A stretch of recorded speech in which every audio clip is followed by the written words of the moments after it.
नवरात्रि के शुभ अवसर पर जब हर कोई माँ दुर्गा की पूजा करता है, व्रत रखता है, व्रत में सबसे ज्यादा खाए जाते हैं मखाने। मगर क्या आपने कभी सोचा कि मखाने कैसे बनते होंगे? कुछ लोगों का मानना है कि इन्हें कमल के बीज से तैयार करा जाता है और कुछ लोगों का मानना है कि फैक्ट्रियों में तैयार होते हैं। तो बिना किसी देर के वीडियो शुरू करते हैं, आपको दिखाते हैं कि मखाने कैसे बनते हैं और इनमें ऐसा क्या खास होता है कि इन्हें व्रत में खाया जाता है। तो चलिए मेरे साथ। तो हम आ गए भारत देश के सबसे ज्यादा खतरनाक खेतों में से एक मखाने की खेती में। आप देख सकते हैं चारों तरफ आपको मेरे तालाब ही तालाब दिख रहे होंगे और ये जो आप कांटे वाले पौधे दिख रहे हैं भाई, यही है मखाने के पौधे। आप देख सकते हैं कैसे कांटे जड़े हुए ये तने हैं और इनमें किस तरह से बिल्कुल कांटे कांटे के बीच में उगते हैं मखाने। और ये है मखाने के पत्ते। आप देख सकते हैं कितने बड़े बड़े पत्ते, इन्हीं पत्तों के नीचे जो मखाने उगाए जाते हैं। और ये है मखाने, ये है इस पौधे का फूल। और अब भैया मखाने निकालने के लिए तालाब में कूद चुके हैं और भैया के साथ साथ हमें भी जाना होगा इसी तालाब में। भाई तालाब में जाके मेरे को पता चला कि यहाँ पे इतने ज्यादा कीड़े मकोड़े और साथ में छोटे छोटे आपको सांप भी देखने को मिल जाएंगे। भाई इतनी मेहनत का काम ना मैंने अपनी जिंदगी में पहली बार देखा था। अब इस पौधे में से निकाला जाएगा मखानों को। भाई जो मखाने होते हैं ना वो इस पौधे में नीचे की ओर लद जाते हैं, जिसकी तरह से वो ऊपर भी कुछ कुछ मखाने आते हैं, कुछ कुछ जो है वो नीचे ही रह जाते हैं। तो उन सबको बीन बीन के छान छान के इकट्ठा करा जाता है इन जालियों में। आप देख सकते हैं ये जो मोटी वाली जाली है ना, इसमें ज्यादातर नीचे के मखानों को इकट्ठा करा जाता है और सारी की सारी गंदगी को यहीं पे छान लिया जाता है। आप देख सकते हैं बिल्कुल बढ़िया तरीके से मखानों को बढ़िया सी टोकरी में भरा जा रहा है और टोकरी के बाद इन्हें जाया जा रहा है मटकी में। एक एक करके सारे के सारे मखानों को मटकी में डाल दिया जाएगा। अब आप जो देख रहे हैं ना, भैया अंदर गए और सारे के सारे मखानों को ऊपर डाल दिया जाएगा और दूसरे भैया इस पतली जाली की मदद से एक एक करके सारे के सारे मखाने जो ऊपर आते जा रहे हैं उनको भरते जाएंगे और वापस से ये जो आप मटकी देख रहे हैं इसमें डालते जाएंगे। एक एक करके यही प्रोसेस यहाँ पे चलता रहेगा जब तक ढेर सारे मखाने इकट्ठे ना हो जाए। और यही प्रोसेस दिन भर यहाँ पे चलता रहता है और जैसे ही मखाने ढेर सारे इकट्ठे हो जाते हैं इन्हें बढ़िया तरीके से मोटी वाली जाली में छाना जाता है। यहाँ पे देखिए दोनों भैया बड़े सारे मखानों को बढ़िया तरीके से छान रहे हैं। अब आप सोचेंगे मखाने तो व्हाइट होते हैं और ये है काले। भाई काले से सफेद भी ना मखाने को जाने में बहुत कार्यक्रम लगता है। तो चलिए मेरे साथ आगे देखते हैं। जब मखाने अच्छे से धुल चुके हैं इन्हें डाला जाएगा एक बोरी के अंदर। आप देख सकते हैं पूरी की पूरी बोरी भर ली है। अब इन्हें ले जाया जाएगा बाहर की ओर।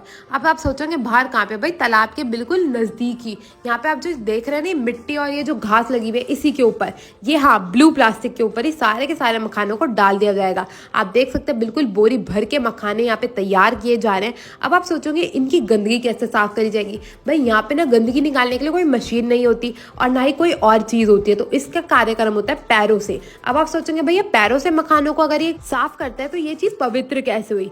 भाई ये जो मखाने हैं ना ये हमारे पूर्वजों के टाइम से खाते आ रहे हैं हम, और इसमें कुछ भी गलत नहीं है क्योंकि उसके बाद इनकी धुलाई होती है, इन्हें भुना जाता है तो उसके बाद ये इतने पवित्र हो जाता है और इन्हें इनके इतने ज्यादा फायदे हैं कि आप अगर मखाने व्रत में खाएंगे ना तो उसके बहुत ही ज्यादा गुण मिलते हैं। जैसे कि आपको भूख नहीं लगने देता, आपको एनर्जी देता है और साथ ही साथ आपको वेट लॉस में भी मदद करता है। तो अब सारे के सारे मखानों को जब अच्छी तरीके से साफ कर ले गए इन्हें दोबारा से नदी में ले जाया जाएगा और पानी से बढ़िया तरीके से धोया जाएगा। आप यहाँ पे देख सकते हैं दोनों के दोनों भैया अब लग चुके हैं इसकी धुलाई में।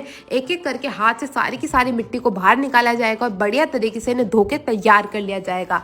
आप यहाँ पे देखिए बिल्कुल बढ़िया तरीके से एक अलग ही तरीके से मखानों की सफाई होती है। भाई मेरे को तो लगा था मखाने मशीन से तैयार होते होंगे या फिर ये कमल के बीज होते होंगे, बचपन से तो मैंने यही सुना था। अब मेरे को पता चला कि नहीं भाई मखानों की अलग से खेती होती है, कोई इसमें कमल का रोल नहीं होता है। और यहाँ पे आप देख सकते हैं सारे के सारे मखाने जो बिल्कुल साफ होकर तैयार हो चुके हैं।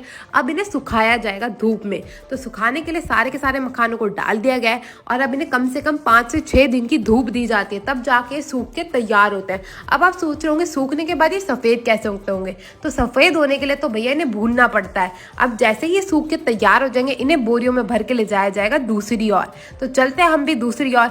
यहाँ पे देख सकते हैं मखाने बिल्कुल सूख के तैयार हो चुके हैं। अब इनके भुनाई का कार्यक्रम शुरू करा जाएगा। तो एक एक करके भैया जो है दूसरी दूसरी टोकरियों को लाए जा रहे हैं और इन्हें भुना जाएगा भुट्टो के डंठल पे। तो यहाँ पे आप देख सकते हैं सारे के सारे भुट्टे के डंठल तैयार है। अब एक एक करके सारी की सारी कढ़ाइयों को लगा दिया जाएगा। यहाँ पे कम से कम 4 से 5 कढ़ाई रहती है। अब एक एक कढ़ाई में जो है हमारे मखाने के दाने डालते जाएंगे और जैसे जैसे वो दूसरी दूसरी कढ़ाई में जाते जाएंगे।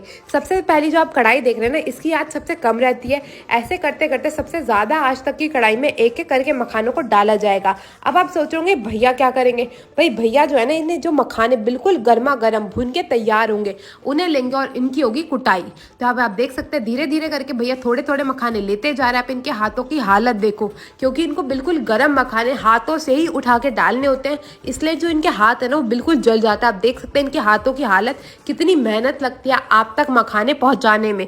तो भैया हर एक चीज की बिल्कुल इज्जत करे, खाने की चीज को कभी भी बेकार नहीं करना चाहिए। और यहाँ पे देखिए हमारे सारे के सारे मखाने कूट के तैयार है। अब इन्हें बढ़िया तरीके से छाना जाएगा और फिर हमारे मखाने बिकने के लिए हो जाएंगे बिल्कुल तैयार। तो यहाँ पे आप देख सकते हैं सारे के सारे मखाने तैयार हो चुके हैं। इसी के साथ मैं आपसे मिलूंगी नेक्स्ट वीडियो में, तब तक के लिए टेक केयर, गुड बाय।